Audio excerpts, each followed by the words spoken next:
ونصلي ونسلم على رسوله الكريم.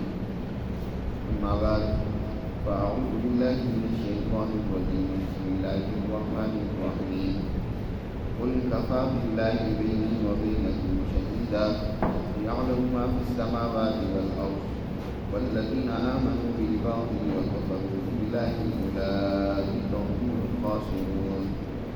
ويستعجلونك بالعذاب ولولا أجل مسمى لجاءهم العذاب وليأتينهم بغتة وهم لا يشعرون. يستعجلونك بالعذاب وإن جهنم لمحيطة بالكافرين. يوم يغشاهم العذاب من فوقهم ومن تحت أرجلهم ويقول ذوقوا ما كنتم تعملون.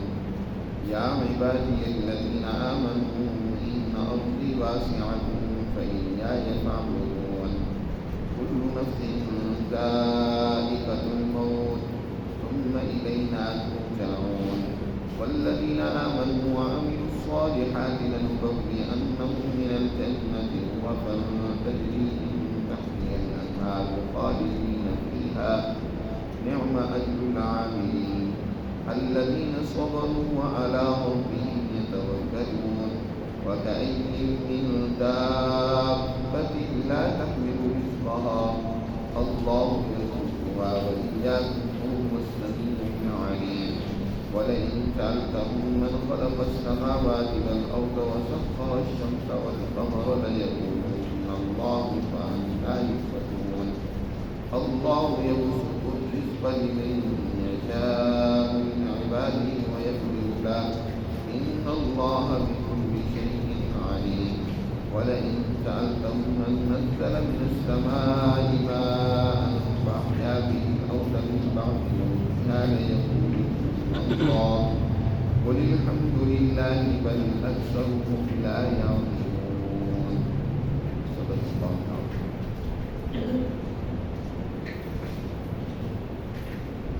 یہ سورۃ العنکبوت کا چھٹا رکوع ہے. اس سے پہلے رکوع میں اللہ سبحانہ و تعالی نے مسلمان جماعت کو اللہ کی قرآن مقدس کی تلاوت کرتے رہنے کا حکم دیا اور نماز کو قائم کرنے کا حکم، اور اس کے ساتھ دوسرا حکم اللہ کا ہر وقت ذکر کرتے رہنا ہے.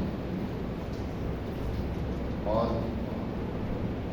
جو دوسرے مذاہب والے ہیں جو دین اسلام کو نبی پاک صلی اللہ علیہ وسلم کی تعلیمات کو نہیں مانتے ہیں، ان کو جو بات سمجھانی ہے تو عمدہ انداز سے سمجھانی ہے. دین اسلام دوسروں کو دعوت دینے کے لیے حکمت کا طریقہ اور موعظہ حسنہ کا انداز اپنانے کا حکم دیتا ہے. اور اس کے بعد نبی کریم صلی اللہ علیہ وسلم کی رسالت، اس کی حقانیت و صداقت کا تذکرہ ہوا. اس سے بڑھ کر آپ کی نبوت کی اور رسالت کی سچائی کی دلیل کیا ہو سکتی ہے؟ یہ سب اس بات کو مکہ کے لوگ اور یہ سب سے پہلے جن سے آپ کو سابقہ اور واسطہ پڑا ہے، یہ سب جانتے ہیں کہ آپ امی ہیں. اللہ کا یہ پیغام اور اس کی وحی آپ کی طرف آنے سے پہلے آپ لکھنا پڑھنا نہیں جانتے، کسی سے آپ نے کوئی تعلیم حاصل نہیں. یہ اس بات کا ثبوت اور دلیل ہے کہ ایسا عالم جس نے آج تک کسی دستگاہ میں کوئی تعلیم حاصل نہ کی، کسی انسان کے سامنے کبھی دانوِ تلمس طے نہ کیا ہو، اور وہ لوگوں کے سامنے علم و حکمت پر مبنی ایسی تعلیم پیش کرے جو رہتی دنیا تک کے لیے انسانیت کی رہنمائی کرنے والی ہے. کسی دور میں بھی وہ پرانی نہیں ہوتی، ہر دور میں وہ تازہ ہے. ہر دور کی رہنمائی کے لیے اس کے اندر پورا اور کامل اور مکمل اس کے اندر رہنمائی کا عنصر موجود ہے. ایسی تعلیم جو آپ کی طرف اتاری جا رہی ہے، اس بات کی دلیل ہے کہ یہ آپ نہیں بلکہ اس رب العالمین کی طرف سے اتاری جا رہی ہے جس کے آپ رسول ہیں، جس نے آپ کو دنیا میں انسانیت کی ہدایت اور رہنمائی کے لیے پیغمبر بنا کر دیا، لیکن پھر بھی نہیں مانتے تو آپ اس حوالے سے پریشان نہ ہوں۔ آپ کی رسالت کی شہادت دینے کے لیے اللہ کی ذات کافی ہے۔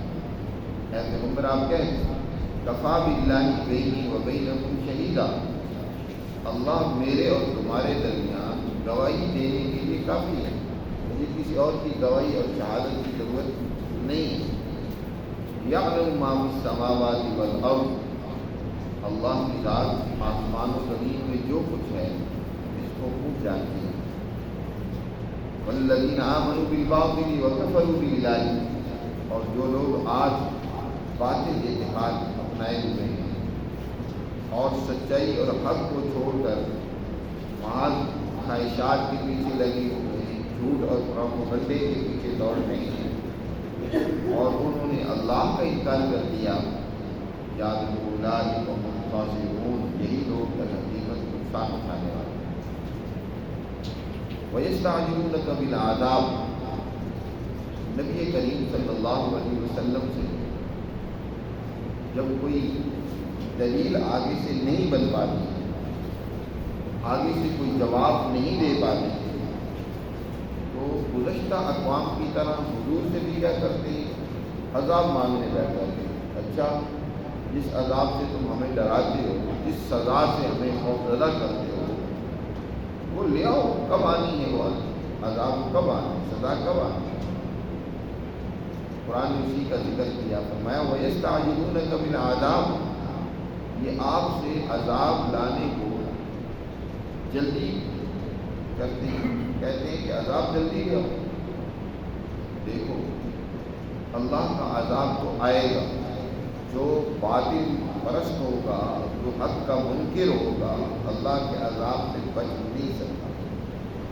لیکن بات یہ ہے کہ اللہ نے عذاب کا ایک وقت طے کیا ہوا، اس کا ایک وقت مقرر ہے۔ اللہ نے ہر عمل کا ایک نتیجہ رکھا ہے، لیکن وہ نتیجہ اسی وقت نکلنا ہے جب اس درجے کا عمل ہو جائے۔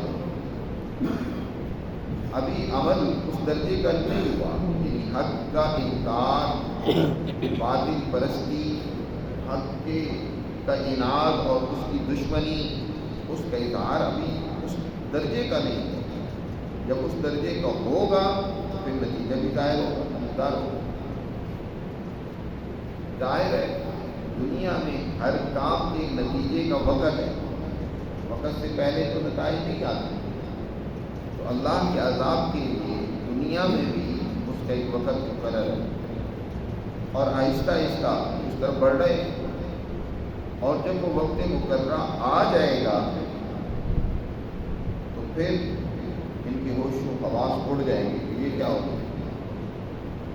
اور وہ وقت آیا کب؟ جب بدر کا معرکہ ہوا، یہ عذاب اللہ کا مانگتے تھے، اور پھر آہستہ آہستہ کہ اس عذاب کی طرف کیسے بڑھے کہ انہوں نے بڑے غرور، تکبر اور نخوت میں مکہ سے کوچ کیا اور کہا کہ یہ لوگ ہمارے قافلے کو روکنے کی کوشش کریں۔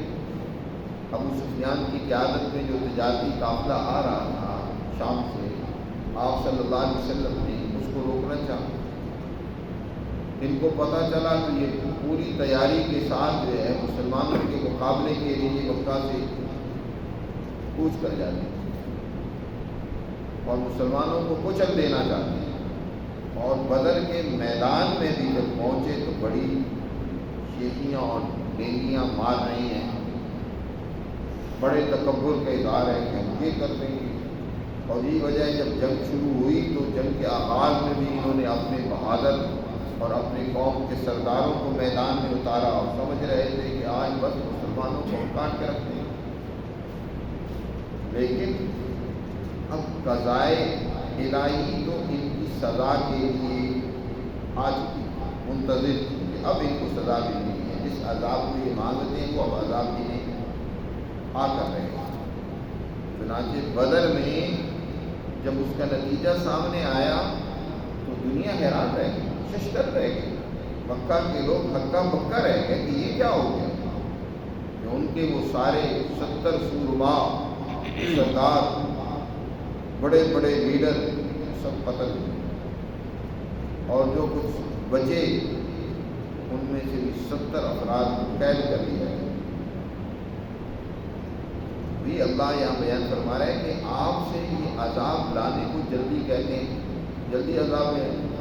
ولولا اجل مسمى، اگر یہ بات نہ ہوتی کہ عذاب کا بھی ایک وقت مقرر ہے تو لجاءهم العذاب، یقیناً ان پر اللہ کا عذاب آ جاتا، دنیا میں آ جاتا، لیکن جلدی نہ کرے۔ ولا يأتينهم بغتة وهم لا يشعرون، یقیناً وہ عذاب ان پر آیا ہی چاہتا ہے اور آئے گا بھی اچانک، اور اس وقت ان کی ہوش و حواس ہو جائے گا۔ لا يشعرون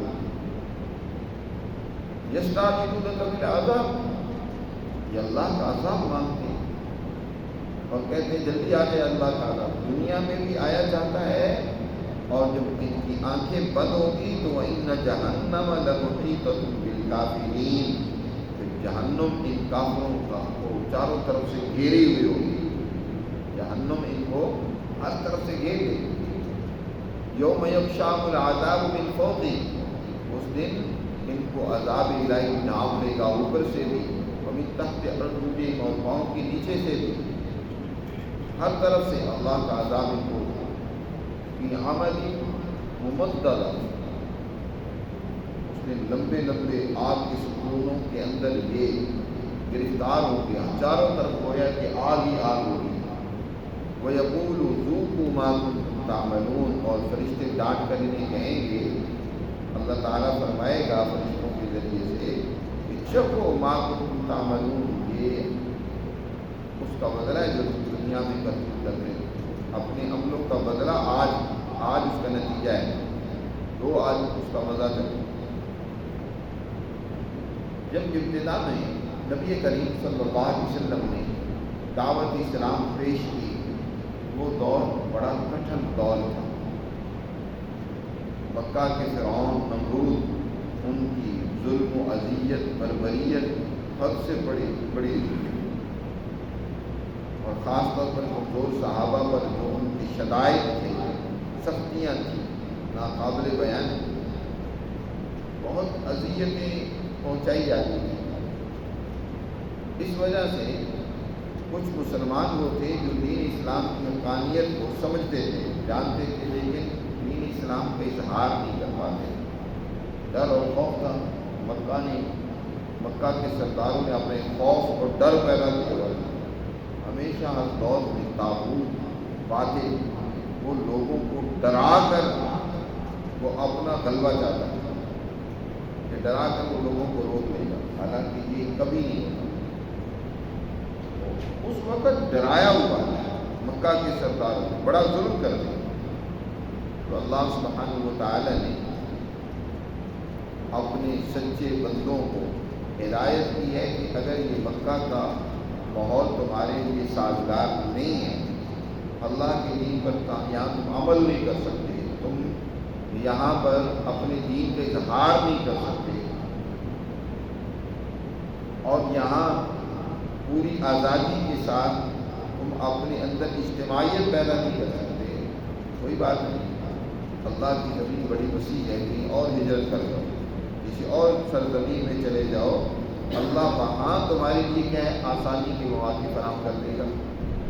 فرمائے یا عبادی الذین آمنوا، اے وہ بندو میرے بندو جو ایمان لائے ہو میری تعلیمات پر، ان ارضی واسعۃ، بے شک میری زمین بڑی وسیع اور کشادہ ہے، تم وہاں چلے جاؤ، فإیایا فاعبدون، اور میری ہی بندگی پر، اب میرے سوا کسی سے ڈرنے کی ضرورت نہیں ہے، میری ہی اطاعت کرو، یہاں نہیں تو کہیں اور چلے جاؤ۔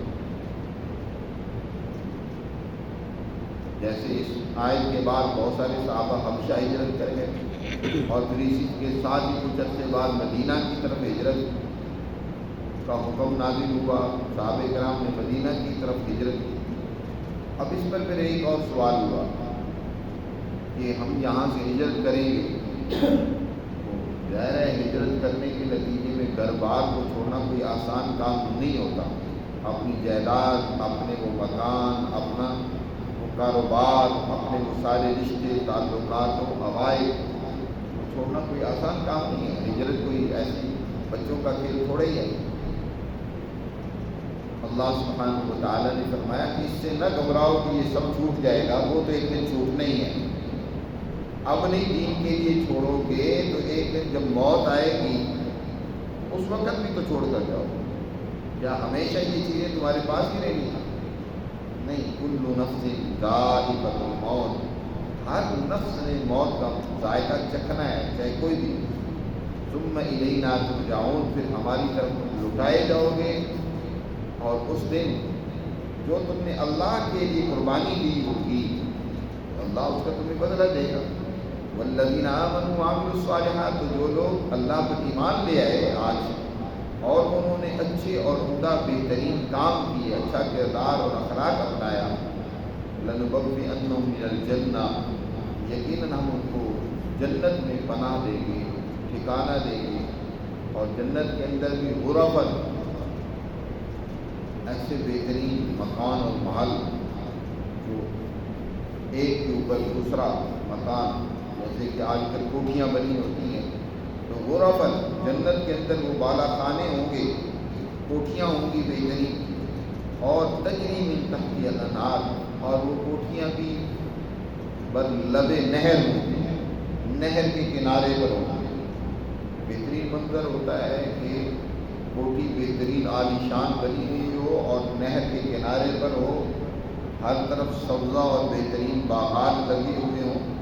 قرآن نے وہی نقشہ کھینچ کر فرمایا کہ غرفاً، کہ بالا خانے ان کے لیے ہوں گے، تجری من تحتہا الانہار، جن کے نیچے نہریں بہہ رہی ہوں گی، خالدین فیہا، اور وہ ان میں ہمیشہ رہیں گے۔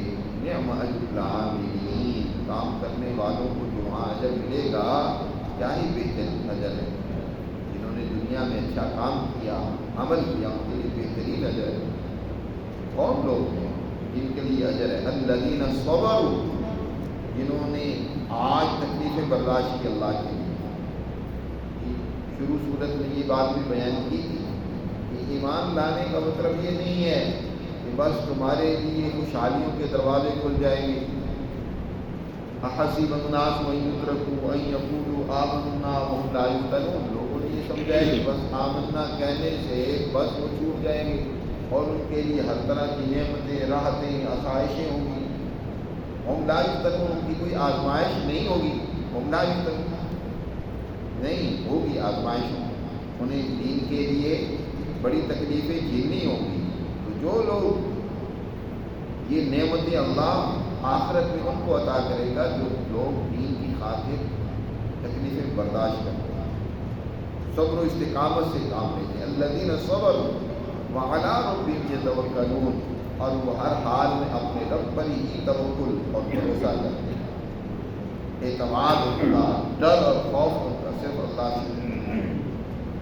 باقی رہی یہ بات کہ یہاں سے تم جب ہجرت کر جاؤ گے تو تمہارے لیے وسائل رزق خاص طور پر انسان کو پریشان کرتے ہیں کہ ظاہر ہے ہم اس جگہ کو، وطن کو، کاروبار کو، سب کو چھوڑ کر دوسری جگہ شفٹ ہو جائیں گے، آخر کھانا پینا سارے معاملات کہاں سے پورے ہوں گے؟ تو اللہ نے فرمایا ذرا غور کر کے بتاؤ، وَكَأَيٍّ مِّن دَابَّةٍ لَّا تَحْمِلُ رِزْقَهَا، جتنے ایسے زمین پہ چلنے والے جانور، چوپائے اور مخلوق ہے، لا تحمل رزقها، کہ وہ اپنا رزق اپنے اوپر اٹھائے ہوئے نہیں ہیں، وہ اپنے ساتھ ہر وقت اپنا رزق نہیں رکھتے۔ دیکھا نہیں ہے کتنے پرند چرند، کتنے حشرات الارض، کتنے جانور اور چوپائے آپ دیکھتے ہیں، رات انہوں نے گزاری، صبح ان کے پاس کچھ ہوتا ہے؟ کچھ بھی نہیں ہوتا، خالی ہوتی ہے۔ لیکن اللہ یرزقھا وإیاکم، اللہ انہیں بھی رزق دیتا ہے اور تمہیں بھی دیتا ہے۔ روزانہ وہ پیٹ بھر کر کھاتی ہیں، ان کا انتظام اس مالک نے کر رکھا ہے، تمہیں بھی وہ رزق دیتا ہے اور دے گا۔ وإیاکم، اس سے نہ گھبراؤ کہ اللہ کی دین کی خاطر تم نے کچھ قربانی دی تو بھوکے مر جاؤ گے، تمہارے لیے وسائل رزق کا انتظام نہیں ہوگا۔ اللہ نے کیا یہی صحابہ کرام جو مکہ سے ہجرت کر کے مدینہ چاہتے ہیں، کچھ نہیں ہے پاس، لیکن وہاں اللہ نے ان کے لیے فتوحات کھول دی، جس کے دروازے کھول دیے کہ چند ہی دنوں اور مہینوں کے بعد خوشحالی آ گئی۔ وہ السمیع العلیم، وہ اللہ سب کچھ سننے والا اور سب کچھ جاننے والا ہے۔ وَإِن سَأَلْتَهُم مَّنْ خَلَقَ السَّمَاوَاتِ وَالْأَرْضَ وَسَخَّرَ الشَّمْسَ وَالْقَمَرَ لَيَقُولُنَّ اللَّهُ فَأَنَّىٰ يُؤْفَكُونَ۔ اب ان سے سوال کیا جا رہا ہے جو اللہ کی تعلیمات سے منکر و منحرف ہیں، اللہ کی وحدانیت اور توحید کے منکر ہیں، کہ ان سے ذرا پوچھو، صحیح سوال کرو کہ آسمان و زمین کا خالق کون ہے؟ یہ آسمان و زمین کس نے پیدا کیا؟ اس کا خالق کون ہے؟ اور اس کا مدبر کون ہے؟ وَسَخَّرَ الشَّمْسَ وَالْقَمَرَ، آسمان و زمین کی ایک ڈیوٹی اللہ نے لگا دی، اس کا ایک نظام بنا دیا، اس کو اللہ نے اس کائنات، اس ساری کائنات کو اللہ نے، آسمان ہو، زمین ہو، اس کے اندر بسنے والی ساری مخلوقات ہو، اس نے، اس اللہ نے ان کو تمہاری تابعداری میں لگا دیا، تمہاری خدمت پر لگا دیا۔ ایک ایسا سسٹم بنایا ہے کہ ہر ایک تمہاری خدمت کر رہا ہے، زمین بھی خدمت کر رہی ہے، آسمان بھی خدمت کر رہا ہے، چوپائے بھی تمہاری خدمت کر رہی ہیں، چاند اور سورج بھی تمہیں فائدہ پہنچانے کے لیے اللہ نے بنایا۔ کون ہے جس نے اس ساری کائنات کو بنایا ہے اور اس نے ان کو کام میں لگایا؟ جب آپ ان سے سوال کریں گے پیغمبر، یقیناً اس بات کا اعتراف کریں گے، کہیں گے کہ وہ اللہ ہی ہے، لَيَقُولُنَّ اللَّهُ، یقیناً یہ کہیں، اس بات کو یہ بھی تسلیم کرتے ہیں کہ وہ اللہ ہی کی ذات ہے۔ اس سے معلوم ہوا کہ مکہ کے مشرک بھی اللہ کی توحید کے انکاری نہیں ہے، اللہ کی توحید کو مانتے تھے کہ آسمان و زمین کا خالق کون ہے؟ اللہ ہی، اور اسی نے ہی اس کی تدبیر بھی کر رہی ہے۔ شرک وہ کرتے تھے کہ توحید کا جو کامل درجہ ہے اس کو نہیں تسلیم کرتے،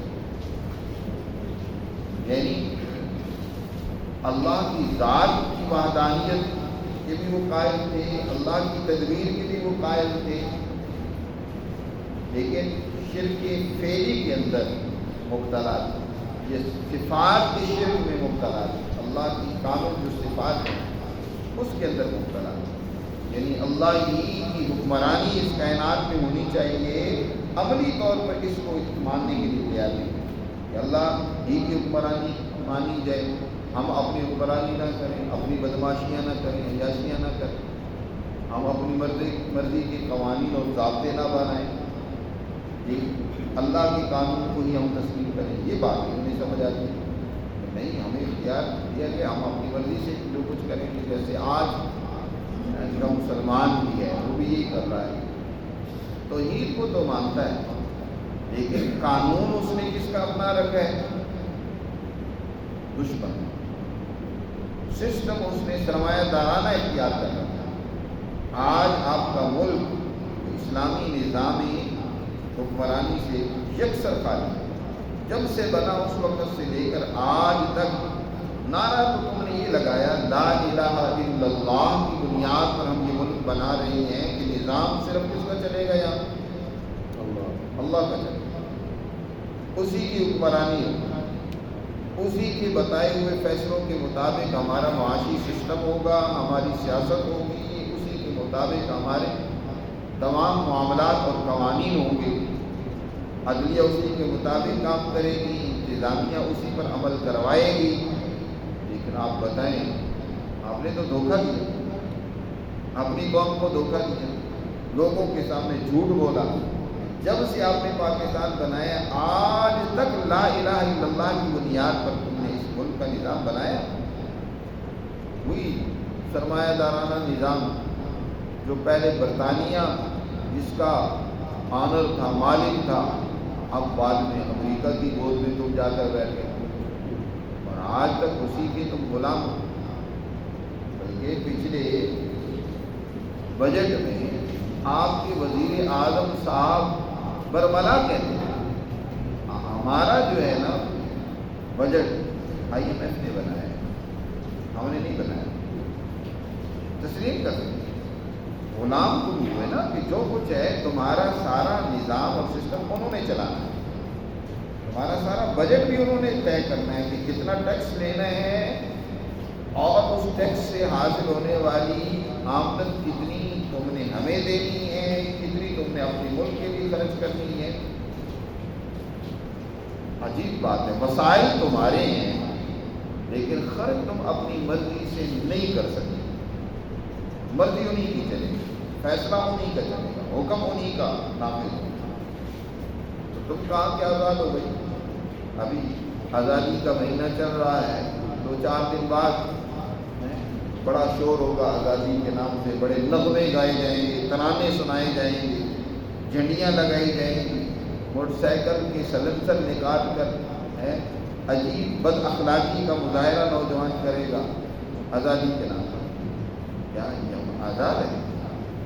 آزاد کا تو مطلب یہ ہوتا ہے کہ صرف وہ اللہ کا غلام ہو، اسی کے قوانین کا پابند ہو، کسی اور کا وہ پابند اور محتاج نہ ہو۔ ان سے پوچھو کون ہے آسمان و زمین کا خالق، کس نے سورج اور چاند کی تسخیر کر رکھی ہے، تو یقیناً یہ اس بات کا اعتراف کریں گے کہ اللہ ہے۔ جب اللہ ہی ہے تو فَأَنَّىٰ يُؤْفَكُونَ، پھر کدھر بھاگے جا رہے ہیں، پھر کہاں پھرے جا رہے ہیں، پھر کس کو چھوڑ کر کون سا قانون اپنا ہے؟ جب مسلمان اس بات کے اعتراف آج کر رہا ہے تو پھر کیوں نہیں اس کے قانون کو مانتے؟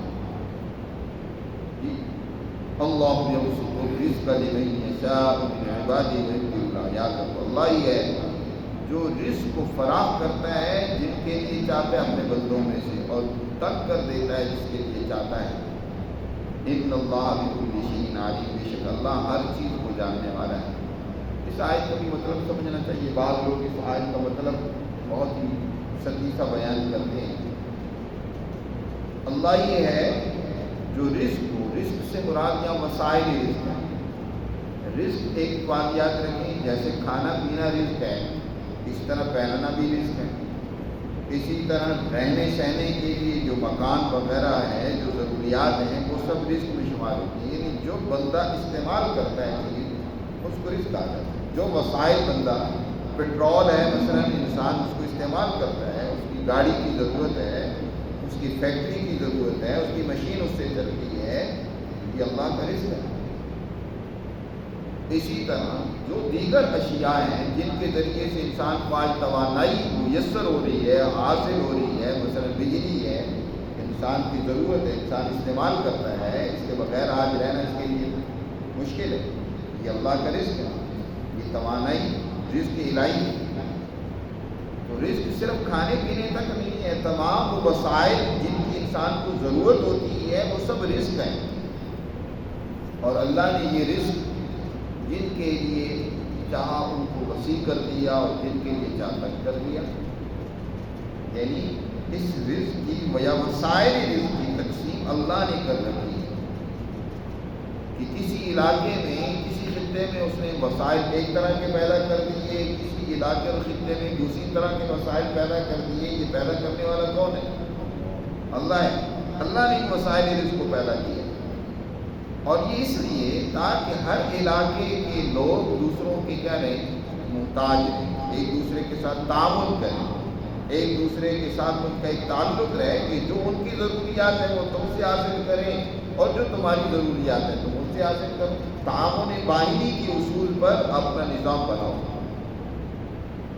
یہ نہیں ہے، اب یہ مطلب نہیں ہے کہ جس کے پاس جو ابھی ہے نا اپنے ملک میں، اب یہاں بھی ایک طبقہ جو ہے نا اس طرح کی آیات کو بڑا غلط رنگ دیتا ہے، اور وہ کہتا ہے کہ یہاں غریبی امیری تو سب اللہ کی طرف سے۔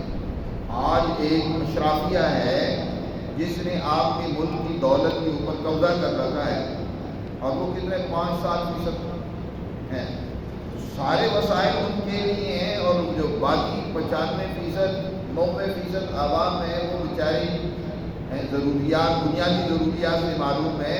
تو یہ اشرافیہ ان کو باور کرانے کی کوشش کرتا ہے کہ بھئی یہ غربت تمہارا مقدر ہے، اللہ نے تمہارے لیے غربت لکھی ہے۔ اللہ یبسط الرزق لمن یشاء من عبادہ ویقدر، وہ جس کے لیے چاہے رزق وسیع کر دے، جس کے لیے چاہے تنگ کر دے۔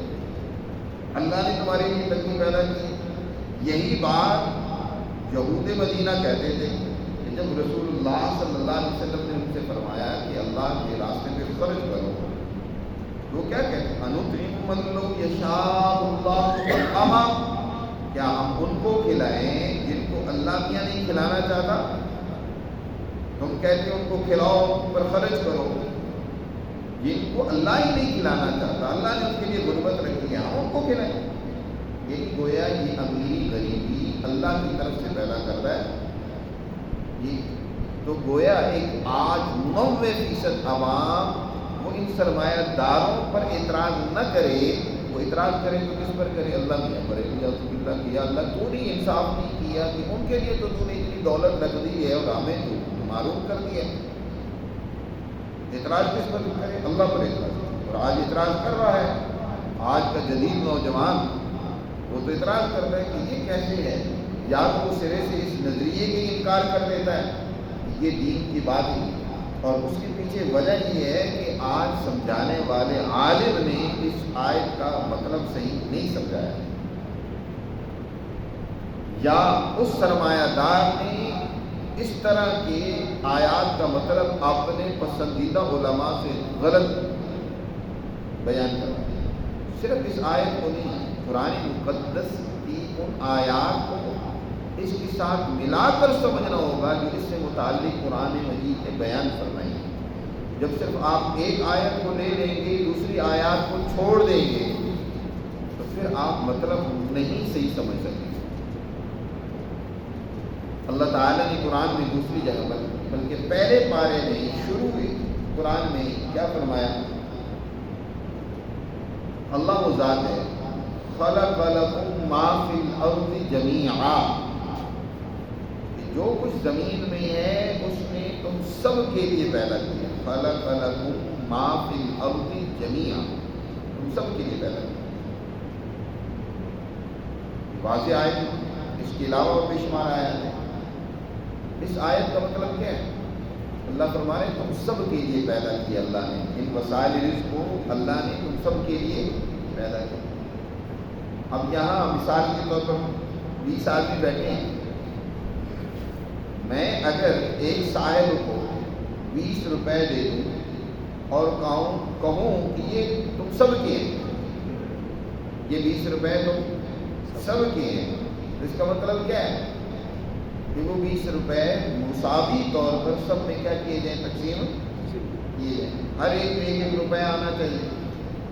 لیکن وہ صاحب کہے کہ جناب عثمان نے تو ہمیں مجھے 20 روپے دیے ہیں، ٹھیک ہے میں کسی کو دے دیتا ہوں، کسی کو نہیں دیتا، کسی کو 8 آنے دے دیتا ہوں، کسی کو اس سے کم و بیش دے دیتا ہوں، اور کسی کو بالکل نہیں دیتا۔ دے دیے میں نے، اس نے کہا کہ سب کے لیے، سب کو میں نے دے دیے تھوڑے تھوڑے۔ یہ مطلب تو قطعاً نہیں تھا کہنے والے کا کہ یہ تم تقسیم اپنی مرضی سے اس طرح کی کر دو۔ اس نے جب یہ کہا کہ یہ تم سب کے لیے ہیں، تو اس کا مطلب واضح یہی ہے نا کہ یہ تم برابر تم سب کے لیے، سب میں برابر تقسیم کرو۔ تو اللہ نے جب یہ فرمایا کہ جو کچھ زمین میں ہے جو تم سب کے لیے ہے، اور یہ عربی کا قاعدہ ہے کہ جب جمع کو جمع کے مقابلے میں ذکر کیا جائے، یعنی سب چیزیں تم سب کے لیے ہیں، تو اس سے مراد مساوات ہوتی، برابری ہوتی، کہ برابر تقسیم کرو۔ تو اللہ کی وسائل جتنے بھی ہیں وہ جو پیدا کیے ہیں، فرمایا تم سب کے لیے۔ ہاں اللہ نے صلاحیتیں مختلف رکھی ہیں، کم و بیش رکھی ہیں، ان صلاحیتوں کے مطابق ایک ہوتی ہے بنیادی ضرورت، یا دوسرے لفظوں میں علمی اصطلاح اور زبان میں کہنے، ایک ہوتی ہے درجات معیشت، ایک ہوتی ہے حق معیشت، ایک ہوتے ہیں بنیادی حقوق، بنیادی ضروریات، کھانا پینا، تعلیم، علاج، معالجہ، مکان، رہائش وغیرہ کی بنیادی ضروریات، یہ تو سب کے لیے برابر ہوتی ہیں۔ اس کو حق معیشت کہا جاتا ہے کہ حق معیشت میں سب یکساں ہیں۔ یہ نہیں ہو سکتا کہ ایک طبقہ تو بنیادی حقوق سے بھرپور فائدہ اٹھائے، دوسرا بنیادی حقوق سے ہی معروف ہو۔ اس کو علاج ہی نہ ملے، اس کو تعلیم ہی نہ ملے، وہ تعلیم ہی نہ دلوا سکے اپنی اولاد کو، وہ اپنے بچوں کو خوراک ہی ان کی پوری نہ کر سکے، یہ نہیں ہو سکتا۔ ایک ہوتا ہے درجات معیشت۔ درجات معیشت یہ ہوتا ہے کہ ہر ایک اپنی صلاحیت و استعداد کے مطابق کم و بیش اس میں کمی بیشی کر سکتا ہے۔ جس کی جتنی استعداد ہے اس کی کچھ زیادہ انہی وسائل کو وہ اچھے انداز میں حاصل کر سکتا ہے۔ تو درجات معیشت میں فرق ہوتا ہے۔ حق معیشت سب کے برابر اور یکساں ہوتی ہے، حقوق میں کمی بیشی نہیں ہوتی۔ تو اس آیت کا مطلب بھی یہی ہے کہ اللہ سبحانہ و تعالیٰ نے درجات معیشت میں فرق رکھا ہے، حق معیشت سب کے لیے ایک جیسے۔ یا دوسرا مطلب اس آیت میں یہ ہے کہ جو وسائل رزق ہیں اللہ نے وہ ایک جگہ پر اس نے نہیں سب کو جمع کیا، اس نے پوری دنیا میں ان کو تقسیم کر دی۔ کسی علاقے میں اس نے زیادہ وسائل پیدا کیے، کسی میں تھوڑے پیدا کیے، کسی میں ایک طرح کے پیدا کیے، کسی میں دوسری طرح کے پیدا کیے۔ اب یہ آگے ان وسائل کی تقسیم کا حکم دوسرے دیا جس کو عدل کہا جاتا ہے۔ قرآن جگہ جگہ عدل کا جو حکم دیتا ہے، اعدلوا هو اقرب للتقوی، عدل کرو، اور یہی عدل تقوی کے سب سے قریب ترین عمل ہے جو تمہیں متقی بنائے گا۔ تقوی کے قریب ترین عمل ہے۔ عدل کا جو حکم دیا جا رہا ہے وہ عدل صرف عدالت کے ساتھ نہیں ہوتا، عدل زندگی کے ہر معاملے میں ہوتا ہے۔ معیشت میں بھی عدل ہوتا ہے کہ مساوات کو پیش نظر رکھو، وسائل کی منصفانہ تقسیم ہو، ہر ایک کی وسائل تک برابر رسائی ہو۔ یہ نہ ہو کہ ایک طبقے کے لیے تو بڑی آسانی پیدا کر دی جائے کہ وہ لاکھوں کروڑوں کے مالک بنتے چلے جائیں، اور دوسرا طبقہ اگر کوئی کام کاروباری کرنا چاہتا ہے تو اس کے لیے مشکلات پریشانیاں ہوں۔ یہ تو گویا عدل نہیں ہے، ظلم ہے۔ اس ظلم کی خاتمے کے لیے تو اللہ انبیاء کو بھیجتے ہیں، اللہ اپنے ہادیوں اور رہنماؤں کو بھیجتے ہیں، انبیاء کے جانشین ورثاء علماء اسی کے لیے تو کردار ادا کرتے ہیں۔ قرآن میں دوسری جگہ پر سورہ حدید میں اللہ نے ارشاد فرمایا، اللہ وہ ذات ہے، لقد ارسلنا رسلنا بالبینات وانزلنا معهم الکتاب والمیزان لیقوم الناس بالقسط۔ اللہ نے دنیا میں انبیاء کو بھیجا، ان کے ساتھ کتابیں نازل کی اور میزان عدل نازل کیا تاکہ لوگ انصاف پر قائم ہو جائیں۔ یقوم الناس بالقسط، انسانیت میں تو انصاف قائم کرنا مقصد ہے انبیاء کے ذریعے۔ تو اس لیے اس آیت کا تعلق عدل سے ہی ہے، عدل سے کاٹ کر اس کو پیش کرنا یہ در حقیقت اس آیت کی صحیح تفہیم نہیں ہوگی۔ تو اللہ تعالیٰ ارشاد فرماتے ہیں، وَلَئِن سَأَلْتَهُم مَّن نَّزَّلَ مِنَ السَّمَاءِ مَاءً فَأَحْيَا بِهِ الْأَرْضَ مِن بَعْدِ مَوْتِهَا، اور ان سے ایک اور سوال کریں جو اللہ کے اس نظام کو نہیں مانتے، اللہ کی تعلیمات کو نہیں مانتے کہ آسمان سے پانی کون اتارتا ہے، اور پھر اس کے ذریعے سے اس نے خشک اور بنجر زمینوں کو زندہ کر دیا۔ پانی تدریجاً نازل ہوتا ہے، ضرورت کے مطابق نازل ہوتا ہے، اور پھر اس کے ذریعے سے خشک سالی ختم ہو کر کاشالی ختم ہو کر خوشحالی پیدا ہو جاتی ہے۔ تو یقیناً یہ اس بات کے اعتراف کریں گے، کہیں گے لَيَقُولُنَّ اللَّهُ، اللہ ہی کی ذات ہے۔ پھر اے پیغمبر آپ اللہ کا شکر ادا کریں، ان باتوں کی پرواہ نہ کریں۔ جب یہ تسلیم کر رہے ہیں اللہ کی ذات کو، لیکن پھر بھی یہ آپ کی تعلیمات کو ماننے کے لیے تیار نہیں ہے، در حقیقت یہ بے وقوف اور بے عقل، سمجھتے جانتے بوجھتے اس پر عمل نہیں کر رہے۔ قُلِ الْحَمْدُ لِلَّهِ بَلْ أَكْثَرُهُمْ لَا يَعْقِلُونَ، بلکہ اکثر ان میں سے ایسے ہیں جو عقل سے کام نہیں لیتے۔ اس طریقے سے اس رکوع میں اللہ سبحانہ و تعالیٰ نے بڑی عمدگی کے ساتھ اس حقیقت کو واضح کیا ہے کہ آپ صلی اللہ علیہ وسلم جو انسانیت کی کامیابی کے لیے نظام حیات لے کر آئے ہیں، کامیاب وہی ہوں گے جو اس کو عمل تسلیم کریں گے، اس پر عمل کریں گے، اس کے مطابق اپنا نظام بنائیں گے۔ اللہ ہمیں اپنی احکامات اور اپنی تعلیمات کے مطابق اپنی سیاسی، معاشی، معاشرتی، انفرادی، اجتماعی زندگی کو بسر کرنے کی